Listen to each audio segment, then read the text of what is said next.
వాయిదా వేస్తారంటే అతను కొద్ది రోజులు వాయిదా వేస్తారని యొక్క ప్రవర్తనలో మార్పు వస్తుంది, ఆవేశం కలిగి తర్వాత పరిష్కారం కోసం వస్తారని చేస్తున్న కోర్టు దాదాపు సంవత్సరాలు వాయిదా వేస్తుంటారు.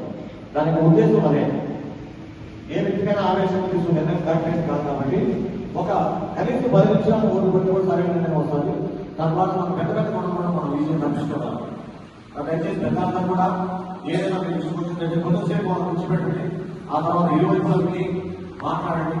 అది తీవ్రమైనటువంటి చర్య. ఇప్పుడు రేపు కేసు, ఎందుకంటే ఇది వరకు వేరే ఊళ్ళో ఒక పెద్ద మంచి పంచాయతీ చేశాడు, తిరిగి పెద్ద పెట్టి ఆయన కేసు కట్టారు. మన ఊళ్ళో సమస్య పెద్దగా చేసుకుంటున్నాం, కానీ ఇరు పార్టీలు నిర్మాణం విద్య పడలేదు వెళ్ళకూడదు అన్న కారణం అయితే మాకు తెలియజేయండి. దాని నిర్లక్ష్యం వదిలేస్తే మళ్ళా మనం గొడవపడి అది గొడవ కాసిన పెద్దయితే మనకి వేరే విధంగా మాట్లాడు. అది ముఖ్య విన్నపం మా సైడ్ నుంచి. అదేవిధంగా ఎక్కువ ఈ మహిళల పట్ల చూసారు కదా, చేతుల్లో డ్యాన్స్ రైట్లు, తర్వాత ఏదో ఇప్పుడు కూడా స్టేషన్లో ఉంటాయి.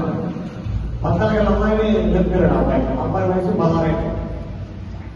మీ పిల్లలు స్కూల్కి వెళ్తున్నారు, హాస్టల్లో ఉంటున్నారు, కాలేజీకి వెళ్తున్నారు. దయచేసి తల్లిదండ్రులందరికీ ఒక విన్నపం ఏంటంటే, మీ పిల్లల దగ్గర ఎక్కువ స్మార్ట్ ఫోన్లు ఇస్తున్నారు. ఫోన్ ఏంటంటే టెక్నాలజీ పెరిగింది, ఆర్టిఫిషియల్ ఇంటెలిజెన్స్ వచ్చింది. ఇది మంచిగా వాడేవాళ్ళు, బ్రహ్మాండంగా వాడుతున్నాం, చెడు కూడా అక్కడ సేపు వాడుతున్నాం. ఆ బాబుకి ఎలా మీకు పరిచయం అంటే ఇన్స్టాగ్రామ్ ద్వారా పరిచయం. 14 ఏళ్ళ అమ్మాయికి ఆ అబ్బాయి ఇన్స్టాగ్రామ్ ద్వారా పరిచయం అయ్యి పెద్ద మందిగానే అబ్బాయిని ప్రేమించి ఆ పిల్లడికి రమ్మని ఒక చచ్చిపోదని చెప్పి వాళ్ళ ఏలోకి వెళ్ళిపోయింది. అమ్మాయి మైనర్ బాధ ఒక తల్లిదండ్రులు గ్రామంలో వచ్చినప్పుడు హైదరాబాద్ పట్టుకొచ్చాము. దానికి ఆ పిల్లడితో పాటు ఎవరు ఆహారం చేశారు, షెల్టర్ ఇచ్చారు, మోటార్ సైకిల్ ఇచ్చారు, డబ్బులు ఇచ్చారు, అందరూ పొందారు. తెలియదు ఫ్రెండ్షిప్ చాలా మంది మొన్నడే ఎలా అనుకుంటారు. మోటార్ సైకిల్ ఇచ్చిన వాడిని ముద్దాయి చేసినాం, వాళ్ళ రోజుల్లో చిత్తూరులో రూమ్లో పెట్టారు, వాడిని ముద్దాయి చేసినాం. డబ్బులు వేసారు ఫోన్పే వాళ్ళు బయట ఉండడానికి, వాళ్ళు కూడా ముద్దాయి.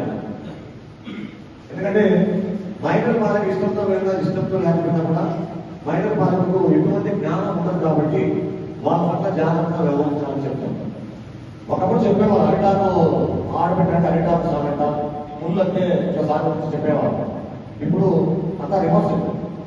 కాబట్టి మన పిల్లలు ఏం చేస్తున్నారు, ఇంట్లో చాటింగ్ ఎవరితో చేస్తున్నారు, ఇన్స్టాగ్రామ్ వాడుతున్నారు లేదా, ఆ వాడుతూ ఉంటే మనకు ఏం మెసేజ్ చేస్తారు చూడండి. మాకు మీకు తెలియదు, ఎవరో ఒకరికి ఫోన్ వాడటం తగ్గించండి. మాట్లాడేటప్పుడు అమ్మ ఎవరితో మాట్లాడతాం, నాకు ఒకసారి నేను కూడా మాట్లాడతాను. లేదా ఇప్పుడు మన స్కూల్లో మీటింగ్లు పెట్టారు, అప్పుడప్పుడు పేరెంట్ టీచర్ మీటింగ్ అని ఇప్పుడు మన గవర్నమెంట్ కూడా తీసుకొచ్చింది. తల్లిదండ్రులతో పిలిపించి ఏం జరుగుతుంది